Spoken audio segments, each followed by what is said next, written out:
Formation manager ou leader du quotidien. Ce cours est délivré par le professeur Ndiatou.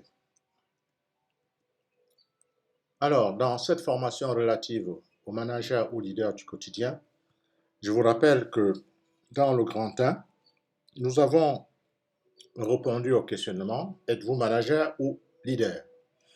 Le grand 2 nous a amené à parler de l'importance de motiver ses équipes par le manager ou le leader. Le grand 3 a traité de comment tirer profit de la délégation par le manager ou le leader. Le grand 4, manager ou leader, traite de comment mener les entretiens de management. Et dans ce grand 4, il nous a été donné de définir ce qu'est un entretien de management. Nous avons vu les conditions dans lesquelles un entretien de management devait avoir lieu pour réussir.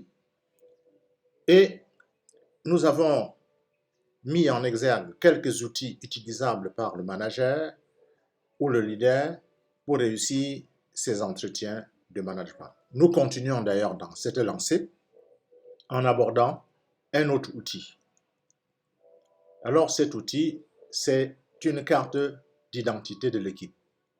Alors cet outil s'assimile en fait à une sorte de diagnostic d'un service réalisé par un autre service. Donc ici on nous dit, à partir du moment où l'entreprise est constituée de plusieurs services, il est possible que des services, n'est-ce pas, posent des diagnostics sur d'autres services. L'intérêt, c'est de permettre à cet autre service sur lequel on pose un diagnostic de savoir ce que ses partenaires pensent de lui, de savoir ce que les autres services pensent de lui. Donc l'objectif est de comprendre les qualités que l'autre service prête au vôtre ainsi que les attentes qui ne sont pas comblées. Oui, n'oublions jamais que les services entre eux dans une entreprise sont à la fois offreurs et acheteurs de services. Et donc, parce que ces services sont à la fois offreurs et acheteurs de services, il est tout à fait normal, il est tout à fait possible que l'acheteur pose un diagnostic sur l'offreur de services et vice-versa. Et si il y a un dysfonctionnement, c'est ce diagnostic posé qui permet de mettre en évidence le dysfonctionnement et de le résoudre. Alors, dans quelle situation utiliser la carte d'identité? Généralement, on nous dit que la carte d'identité est utilisée lorsque le dialogue est rompu entre deux business units, c'est-à-dire deux entités de l'entreprise, ou lorsque des services censés travailler de concert se contentent de bosser côte à côte car ils ne se comprennent pas.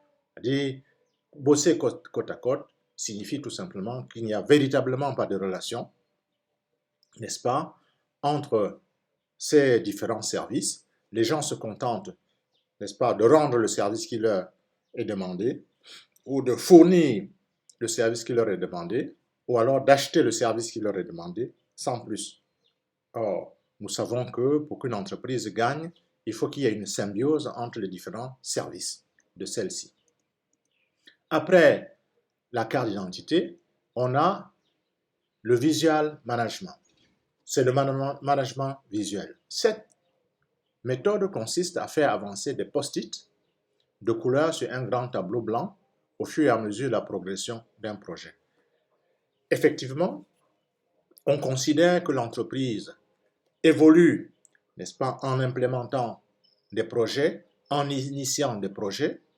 Eh bien, parce que l'entreprise évolue en initiant et en implémentant des projets, il est tout à fait possible que pour vérifier la progression de ce projet dans le temps, on crée une espèce de calendrier, le Gantt par exemple, dans lequel on va porter tous les jours, toutes les semaines, tous les mois, l'état d'avancement, n'est-ce pas, du projet, avec bien entendu toutes les informations qui sont susceptibles d'aider les parties au projet. Donc, les informations sur le déroulé opérationnel du projet, pour suivre l'état d'avancement des tâches affectées à chacun, avoir une vision des problématiques rencontrées par les équipes, de ce qui reste à faire, pour un suivi efficace, il est essentiel que les collaborateurs mettent à jour de manière quotidienne l'avancement de leurs tâches. Je vous ai dit, l'outil le plus intéressant en la matière, c'est le Gantt, qui est une espèce de calendrier qui montre l'évolution des tâches dans le temps, avec bien entendu leur goulot d'étranglement, leurs difficultés, les réussites. Mettre en évidence les indicateurs légaux et contractuels pour assurer un suivi de la qualité délivrée aux clients. Les jalons, les livraisons, les enquêtes de satisfaction client.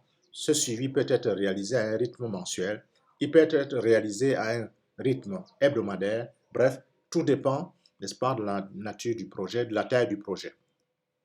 Tableau de suivi pour compléter la vision opérationnelle. Le visual management comprend aussi nécessairement un tableau de suivi des actions, des difficultés, des risques. Un plan planning pour montrer aux équipes l'état d'avancement du projet et les étapes à venir. Donc nous avons dit, le Gantt est un outil vraiment approprié pour cela. Les informations plus générales sur la vie du projet, par exemple, le prochain comité de suivi opérationnel aura lieu tel jour, ou le comité stratégique avec le client aura lieu tel jour. Le plan d'amélioration continue, ce qui n'a pas été bien fait, il faut corriger, n'est-ce pas? Et c'est ce qu'on appelle l'amélioration continue. Lister les actions transverses, non opérationnelles, susceptibles d'améliorer la productivité, n'est-ce pas, du projet ou la productivité des équipes, surtout. Productivité des équipes et non du projet. La productivité ici concerne, n'est-ce pas, la capacité, n'est-ce pas, des équipes à être beaucoup plus performantes. Dans quelle situation utiliser? Sur les gros projets, privilégiant le partage de connaissances et des bonnes pratiques de vivant. Je vous rappelle que la notion de gros projet est une notion qui est relative et ça dépend, n'est-ce pas, du type d'entreprise, la taille de l'entreprise. Ce qui est petit projet pour une entreprise peut être très gros projet pour une autre entreprise. Donc, la notion de gros projet est une notion relative. Merci pour votre